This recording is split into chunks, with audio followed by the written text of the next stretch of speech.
Chris here. I am doing a little work on the boat. Specifically, let's reach down here and grab it.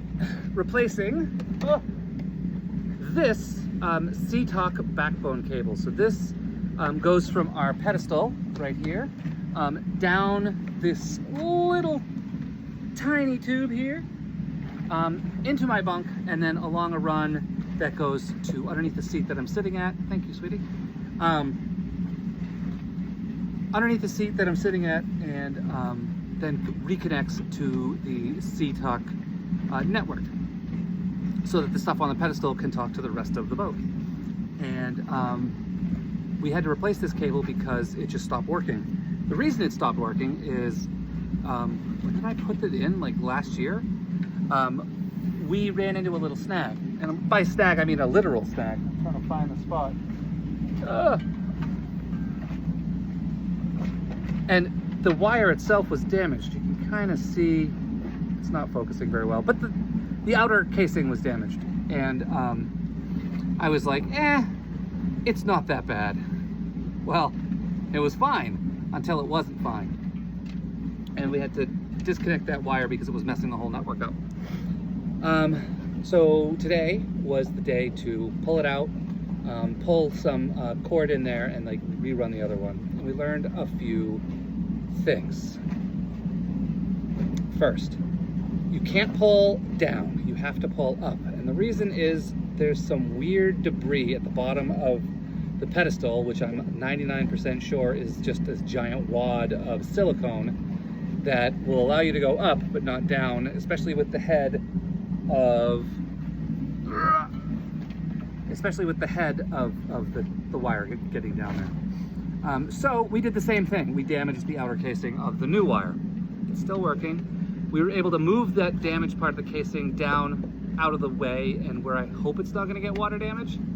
And then we wrapped it real good. So we're probably going to have to replace the cable a third time. And these suckers are like $100. So definitely a screw up on my part. I was reminded each time that if you're yanking like your life depends on it, then something's wrong and you should just stop what you're doing and regroup. Because that's usually when something breaks. Anyway, everything is working now. The only thing we have to do is, I'm buying something that's gonna go here, but it's $1,000, so that's way down the list. So I have an old instrument I'm gonna put there. It doesn't get connected to anything, so that's like an easy job. And then on the pedestal itself, I just have to put these two back on because I don't know when they did this. Here. There's a screw. Here. The screw. You put the screw in the back, and then you're supposed to manage this gap by psychic powers and put on the other side. Nobody can do that. So we pop off the instruments on either side and then guide it with our fingers. Anyway, time to screw these back on. All right, well, it's all put back together, and we're now getting AIS data through the Wi-Fi. We're getting wind data through the Wi-Fi, depth data, the autopilot's working.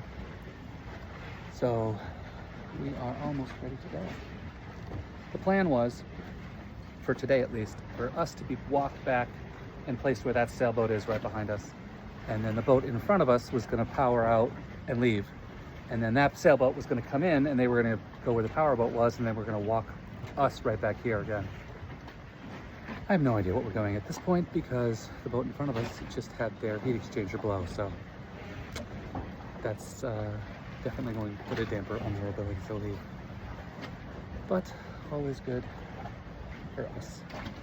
I just got schoolwork to do and cleaning to do because I made a mess when I put this stuff together, and we generally have we've been at the dock too long mess.